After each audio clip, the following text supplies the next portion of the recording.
जी अस्सलाम वालेकुम वीवर्स, क्या हाल चाल है? ठीक ठाक हो जी? उम्मीद करने कि तुसी भी खैर खरीयत नाल होवोगे ते असी भी खैर खरीयत नाल है।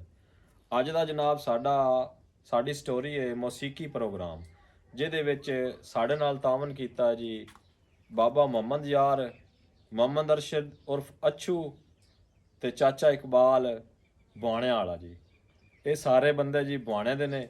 उन्होंने साडे नाल बड़ा तावन कीता जी। ते बाली जट्टी हाँ जी, बाली जट्टी भी बिल्कुल जी। उन्होंने साडे नाल बड़ा तावन कीता जी ते तावन दा शुक्रिया। ते अज दी साडी जिहड़ी स्टोरी है ना, ये सिर्फ है जी टप्पियां माइयां दी, टप्पे माइये जी इन्हां दी। ते जाके मज़े लवो, टप्पे माइये सुनो ते इंजॉय करो। ते बाकी साडे बिरा हो तुसीं ते भैणां बिरा ਜਿਹੜੇ ਹੁੰਦੇ ਨਾ ਉਹ ਭੈਣਾਂ ਬਿਰਾਵਾਂ ਦੀ ਸਪੋਰਟ ਕਰਦੇ ਨੇ। बिल्कुल ਲਿਹਾਜ਼ਾ ਤੁਸੀਂ ਵੀ ਸਾਡੀ ਸਪੋਰਟ ਕਰੋ। ਤੁਹਾਡੀ ਸਪੋਰਟ ਤੇ ਤੁਹਾਡੀਆਂ ਮੁਹੱਬਤਾਂ ਦਾ ਸ਼ੁਕਰੀਆ ਜਨਾਬ। ਤੇ ਸਪੋਰਟ ਕਰੋ, ਜਾ ਕੇ ਸਬਸਕ੍ਰਾਈਬ ਸਾਡੇ ਚੈਨਲ ਨੂੰ ਕਰੋ ਤੇ ਫਾਲੋ ਸ਼ੇਅਰ ਵੀ ਕਰੋ। ਤੇ ਬਾਕੀ ਲਵ ਯੂ ਹੋ ਗਿਆ। ਪਾਕਿਸਤਾਨ ਜ਼ਿੰਦਾਬਾਦ। ਕਾਲੇ ਕਾਲੇ ਆਪੋ ਡਾਡਿਆਂ ਨਾਲ ਪਰੀਤਾਂ ਆਪੋ ਡਾਡਿਆਂ ਨਾਲ ਪਰੀਤਾਂ ਹਾਏ ਆਇਆ ਸਾਹਮਣੇ ਬੱਦਲਾ ਕਾਰੇ ਲੱਲੇ ਹੋਏ ਨੀ ਮਾਮਾ ਜੀ ਢੋਲਾ ਵੇ ਸੰਗ ਸੰਗੀਆਂ ਦੇ ਲੱਲੇ ਹੋਏ ਨੀ ਚੀਆਂ ਕਣੀਆਂ ਬਣ ਕਣੀਆਂ ਦਾ ਟੁੱਟ ਗਿਆ ਹਾਏ ਚੀਆਂ ਕਣੀਆਂ ਬਣ ਕਣੀਆਂ ਦਾ ਟੁੱਟ ਗਿਆ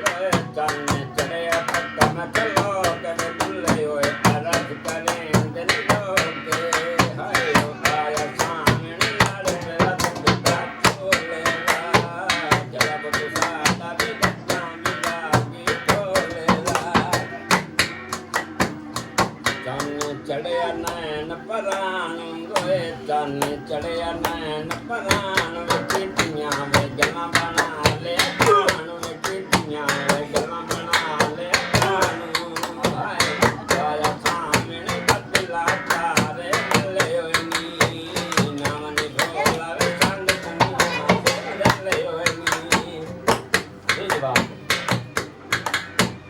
को मैं तेन देना जवाब चगा ला जवाब कह दे बोला आखिर मेरा पोतरो के मैं जवाब क्या देता मैं जवाब तेरे को नहीं देना बाबा मम्मा यार गलत है ना नहीं नहीं भाई तू ठीक है। आखिर जवाब दे नहीं ਨਾ ਗੋਵਾ ਚੜ ਲੁਕਾਂ ਤੇ ਬੋਲਾ ਵੇਲ ਮੰਗਣ ਕੁਰਲਾਵਾਂ ਅੱਜ ਕਦੀ ਹੁੰਦਾ ਨਹੀਂ ਹੀਰੇ ਤਖਤ ਜ਼ਾਰਾ ਤੇ ਮਿੱਟੀ ਦੇ ਮੁਗਾ ਲੜਾਵਾਂ ਇਹ ਅੜੀਏ ਤੈਨੂੰ ਖੇੜੇ ਪਿਆਰੇ ਤੇ ਡੋਲੇ ਪਾ ਦੇ ਨੂੰ ਰਾਂਝਾ ਖਸਨੀ ਹੈ ਖੇੜ ਦੱਸਣੀ ਹੈ ਭਾਲਵਾਂ ਤੇਰੇ ਨੂੰ वाह ਚੰਗੀ ਜੋਗ ਸਿਆਲ ਖੇੜਾ ਲੈ ਤੋ ਵੇਂਦਾ ਮੂੰਹ ਦਾ ਜ਼ੋਰ ਬਿਰਾਵਾਂ बाबा सोना ਆਇਆ ਰਾਂਝਾ ਵਤਨ ਚਲਾਣੇ ਰਲੀਏ ਸੰਗ ਬਿਰਾਵਾਂ वाह क्या